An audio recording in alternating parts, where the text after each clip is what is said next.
So I want to move on to rounds 9 and 10, and if I look at my completed block here, you can only really just see them. It's the blue that's peeping out from behind, and if I switch it over to the back, it's this structure behind. That's what I want to work on, and show you next, because hands up, I tripped up on this, so I'm going to show you so you don't have to. All right, so let's go. Right, we'll take it nice and slowly because I can't hold these instructions in my head and I'm going to have to read as I go. And we're starting with the blue colour. Yours on the pattern says double denim, and that's I'm using a denim colour for mine here.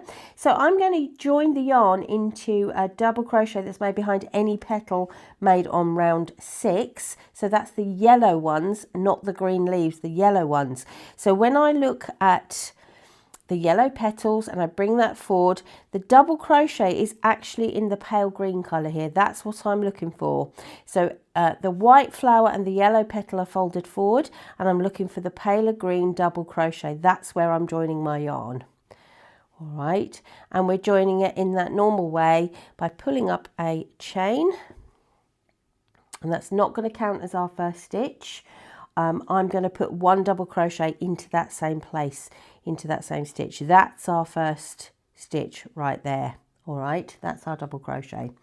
Okay, so we're now going to make 5 chain. 1, 2, 3, 4 and 5, and this is a big kind of foundation structure, so it has to sit behind everything. So I'm going to pass it behind this green leaf, and again, just by folding it forward, it's nice and simple to do that.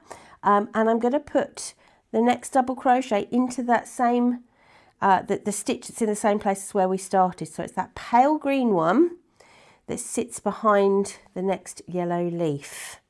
And when I put the double crochet in there, you will see that if I move that green leaf forward, you can't really see much at all of that blue that I've just made. It's sitting behind.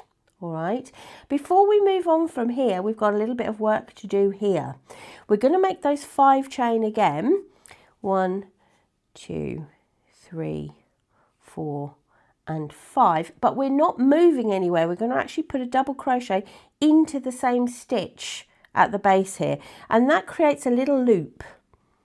All right, that creates a little loop, so you can see that there made that nice little loop, and we're going to make that before we move round behind the next leaf. So we'll do the same thing again. We'll do 5 chain, 1, 2, 3, 4 and 5, and we're working behind that next leaf, so push that leaf forward and make our double crochet into that pale green stitch that sits behind the next yellow petal. All right, so that's moved us over. Now we're going to make the bubble or the loop. 4 and 5. So if you think about it, you're going to travel and then make a loop, travel and then make a loop. And it's nice because they're all in 5 chain measurements, so there's not too many different numbers to remember. It's just you have to remember to travel and then loop. So travel behind the leaf, travel behind the leaf, make your double crochet into that pale green stitch, and before you move on to the next one, you're going to make the loop. 1, 2, 3, 4, 5, double crochet into the same stitch, and off you go again. 1, 2, 3, 4, 5 behind the leaf. All right, now that's very straightforward, which amazes me that I got in such a pickle with it. But we are where we are. Okay, so travel and loop. That's what it's good to make these little, have these little chants. Keeps me on the straight and narrow. 2, 3, 4, 5. Round we go. Right, so we're now coming up to the very last repeat, and I don't know if I've changed the camera angle. I apologise because I've had to cut there because I got lost. So I've made my 5 chain to travel round behind the last leaf, and when I'm getting to my next stitch, there's already a stitch in there. Okay, so don't worry about that. That's as it should be. I'm actually going to just remove that little bit of excess yarn, and I'm going to put another double crochet in there. Okay, so that stitch has already been used, but that is correct. And I'm going to make the loop in the same way. So 5 chain again.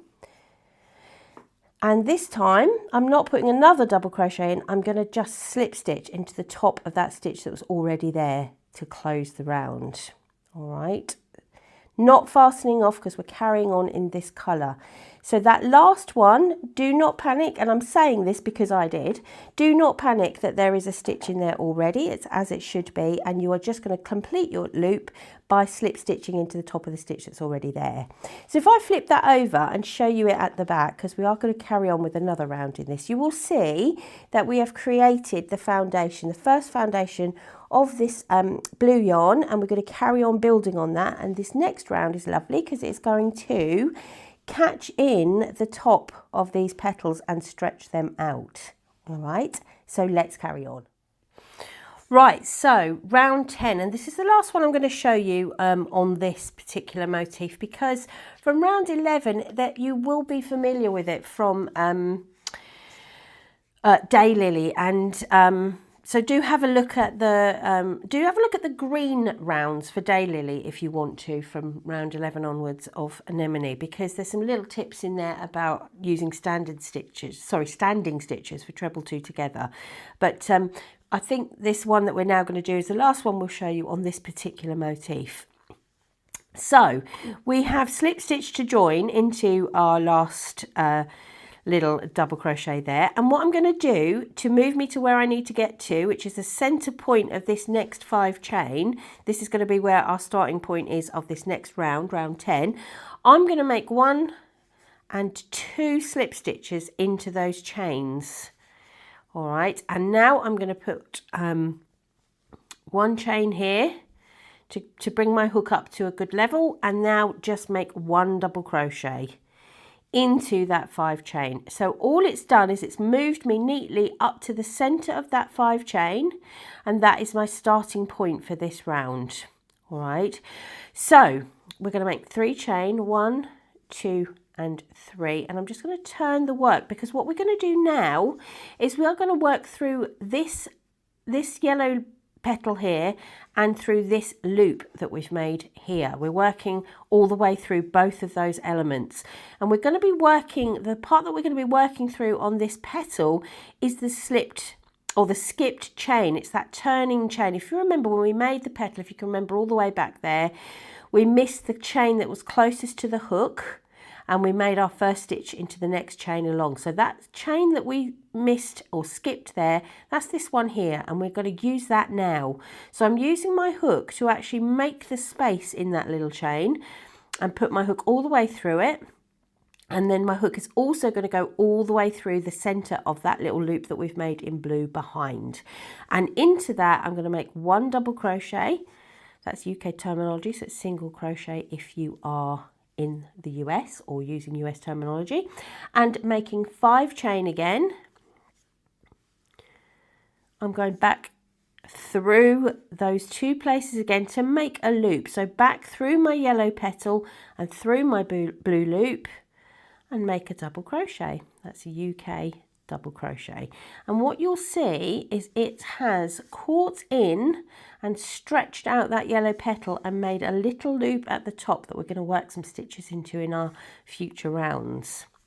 So I'm going to travel down to the center of this next 5 chain space by making 1, 2, 3 chain. Down we go to the center and make a double crochet in there, or a single crochet if you're in the US. And we'll do that all again. So 3 chain, 1, 2 and 3, and I'm picking up my little yellow petal here, and I'm going to find that skipped chain and put my hook through it and my hook through the blue loop as well and make those stitches. So 1 double crochet, oops, got a bit ahead of myself there, 1 double crochet, 5 chain, 1, 2, 3, 4, 5, and then back through the yellow petal and the blue loop to make a double crochet. And that just has the effect of making that little loop at the tip of that yellow petal.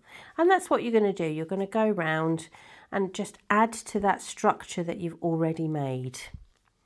All right, and I'm going to do 1 more to show you what it looks like. So 1, 2, 3. go through that skipped chain, through that loop. There's my double crochet, 1, 2, 3, 4 and 5, and into the top again.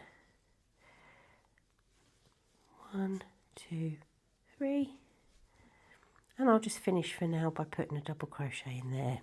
So let me just stop and show you again from the front. We're in a position where we're seeing really very little of that foundation. We're just kind of seeing the blue loops and a little bit of the blue that we're creating, and we've created those loops to give us somewhere to make these dusky pink flowers, these little pops of colour that are coming around the edge.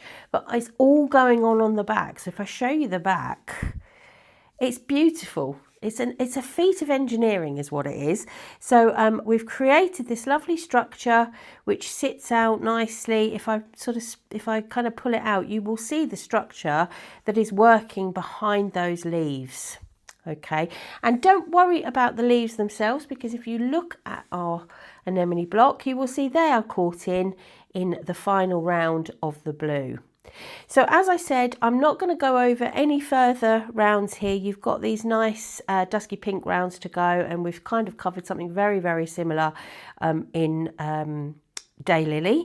And then you've got some really straightforward stitches to turn it into a hexagon, again covered in a very similar way on Daylily. So that's what I'm going to show you on our anemone block. Again, don't forget, if you are stuck, if you do need further help, you can email us at any time, getting in touch with us from the email address that's on the back of the pattern or via the website, and we're always happy to help you on a one-to-one basis to get you over any humps where you're stuck.